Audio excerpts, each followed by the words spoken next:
Hi, my name is Brandon Boland. I'm a scientist at Gubra. It's a company in Horsholm, Denmark, and I'm going to be talking to you about a technology that is a great application for diabetic kidney disease. So, as I'm sure you know, diabetic kidney disease is the leading cause of end-stage renal failure and thus represents a very serious and largely unmet medical need.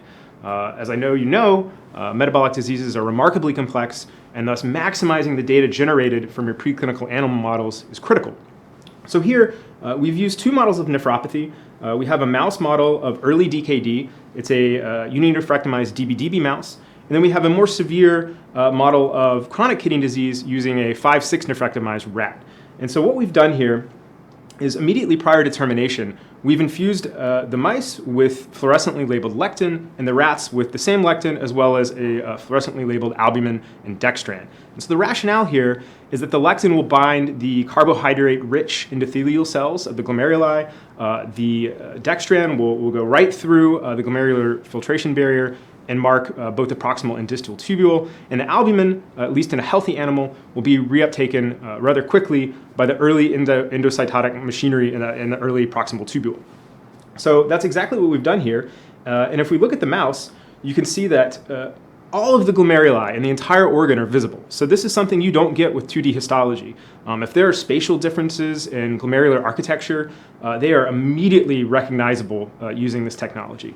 And it's not just a pretty showpiece. I mean, all of these data are quantifiable. So just using a simple Python script, we can quantitate both the number and volume of glomeruli from these animals. So in the sham animals and the UNX, comparing these two, the number of glomeruli didn't really change, but there was a clear shift towards greater volume, as you can see in the heat map. And so this is entirely consistent with the glomerular hypertrophy observed in early DKD.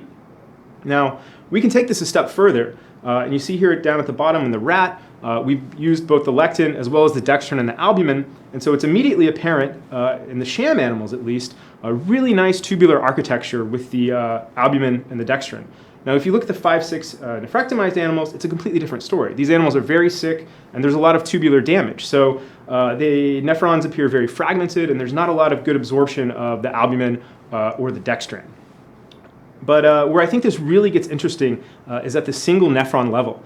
So using, this is again in healthy animals and at higher resolution, but you can clearly make out a glomeruli, the tubule, and the albumin, which here in a healthy animal is quickly taken up. So we can use machine learning to identify these glomeruli as kind of a starting point and then trace along the tubule, and then we can calculate that albumin intensity as it moves away from the glomerulus. So you can imagine in a sick animal where albuminuria is increasing, this yellow signal will become more pronounced and prolonged along the tubule, whereas in a healthy animal, it's very short. And so this is quantifiable, and this is some data that we'll be presenting at ASN in DC in November. Now, what's really great about this technology is that these tissues used for light sheet microscopy can be rehydrated and subjected to traditional IHC. So if you want to correlate these light sheet findings with, say, pathological staging or biomarkers of interest, this is something you can still do. And it's not just limited to infusion strategies. We can do kind of simple fluorescent staining where you can look at vasculature, you can look at the nerves, you can look at granular cells, you name it. So we can do it, and it's all quantifiable. And if you're interested in learning more about this technology in both the kidney and in other organs, please follow us on YouTube. It's the Gubra YouTube channel, and thank you very much.